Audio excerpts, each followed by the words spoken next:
इंसान की मौत गोली लगने से होती है या फिर गोली के जहर से? दोस्तों, हम सभी जानते हैं कि जब किसी इंसान को गोली लगती है तो उसकी मौत बहुत जल्दी हो जाती है। इसलिए सभी पुलिस वालों और आर्मी वालों को बंदूक दी जाती है ताकि वे सामने वाले मुजरिम को घायल कर सके या फिर मौत के घाट उतार सके। आपके दिमाग में ये सवाल तो जरूर आता होगा कि जब इंसान को गोली लग जाती है तो उसकी मौत कैसे होती है? क्या इंसान की मौत गोली के दर्द से होती है या गोली के गन पाउडर से होती है? दोस्तों, इसका जवाब काफी पेचीदा है और आपको इसका जवाब इसी वीडियो में मिलेगा। दोस्तों, बने रहिए इस वीडियो के अंत तक। दोस्तों, आप सभी जानते हैं कि आज के जमाने में हथियार भी काफी एडवांस हो गए हैं। पहले के जमाने में जब हमें किसी को कोई नुकसान पहुंचाना होता था तो हम किसी भारी चीज से उस इंसान पर प्रहार करते थे। धीरे धीरे समय के साथ हथियारों में भी बदलाव आना शुरू हो गया और हथियार धारदार बनने लगे ताकि धारदार हथियार से सामने मौजूद इंसान या जानवर को ज्यादा बेहतर तरीके से जख्मी किया जा सके।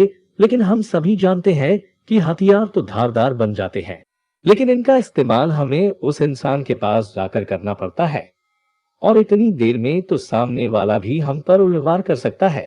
इन सब बातों को ध्यान में रखकर बंदूक का आविष्कार हुआ था और इससे चली गोली से दूर बैठे किसी भी इंसान या जानवर का काम तमाम कर सके। हालांकि अब तो बहुत ही एडवांस तरह की बंदूकें आ गई है जिनका निशाना कभी नहीं चुकता है। लेकिन अगर हम एक नॉर्मल बंदूक की बात करें तो उसके काम करने के तरीके के बारे में बात करें तो अधिकतर लोग ये सोचते हैं कि बंदूक से निकलने वाली गोली से लोगों की मौत होती है।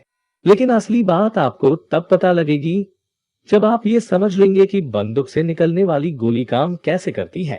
दोस्तों, बहुत से लोग ये मानते हैं कि बंदूक में डलने वाली पूरी बुलेट होती है, लेकिन ऐसा नहीं है। बंदूक में डलने वाली बुलेट में आगे का ठोस हिस्सा बुलेट होती है और पीछे का हिस्सा बुलेट केस होता है जिसमें गन पाउडर भरा होता है। लेकिन बहुत से लोग इसको पूरी को बुलेट ही बोलते हैं। वैसे आम भाषा में बुलेट केस को खोखा भी बोलते हैं जिसमें गन पाउडर भरा होता है और इसके आखिर में एक पिन पॉइंट होता है जिसे इंग्लिश में प्राइमर बोलते हैं। इसी पर प्रहार किया जाता है। अभी तक आपने जान लिया कि गोली की बनावट कैसी होती है। दोस्तों, अब जानते हैं कि गोली काम कैसे करती है। सरल भाषा में बात करें तो गोली भी रॉकेट की तरह ही होती है जिसका आगे का हिस्सा ही काम का होता है, बाकी पीछे के हिस्से में ईंधन भरा होता है। उसी प्रकार गोली के पिछले हिस्से में एक खास किस्म का विस्फोटक पदार्थ भरा होता है जिसे हम लोग गन पाउडर बोलते हैं। इसलिए जब बंदूक चलाई जाती है तो बंदूक बुलेट के पिछले हिस्से में मौजूद प्राइमर पर प्रहार करती है और प्राइमर गन पाउडर में चिंगारी पैदा करता है और उस चिंगारी से गन पाउडर में बड़ा विस्फोट होता है और बुलेट केस गर्म होकर आगे से फैलता है और विस्फोट से पैदा हुए जबरदस्त दबाव के कारण बुलेट को धक्का लगता है और बुलेट उस जबरदस्त दबाव के कारण घूमती हुई निशाने की ओर बढ़ती है। इसलिए हम कह रहे थे कि रॉकेट और बुलेट एक ही तरह काम करते हैं। जिस तरह रॉकेट में नीचे की तरह दबाव बनता है उसी तरह बुलेट में भी पीछे से दबाव बनता है और बुलेट निशाने की ओर जाती है। दोस्तों, अब सवाल ये आता है कि बुलेट लगने से मौत क्यों होती है?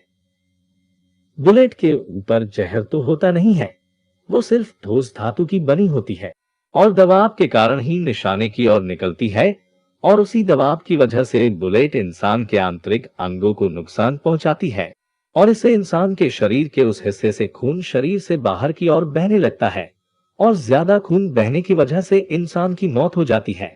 और कभी कभी बुलेट इंसान के शरीर के पार न होकर हड्डियों में फंस जाती है और वही फंस कर रह जाती है। सबसे ज्यादा नुकसान तब होता है जब बुलेट सिर या हमारे दिल में लगती है। यह हमारे शरीर के महत्वपूर्ण अंग है और इनमें ब्लड सर्कुलेशन रुकने से इंसान की मौत बहुत जल्दी हो जाती है। दोस्तों, यही कारण है जब पुलिस वाले किसी मुजरिम को गोली मारते हैं तो घुटनों के नीचे मारते हैं ताकि मुजरिम सिर्फ जख्मी हो, उसकी मौत ना हो। पुलिस वाले सिर्फ एनकाउंटर में ही गोली सिर या दिल पर मारते हैं। दोस्तों, अब तक आपको समझ में आ गया होगा कि गोली लगने से मौत कैसे होती है। और कोई सवाल आपके मन में है तो कमेंट बॉक्स आपके लिए ही तो है। हमें कमेंट बॉक्स बताएं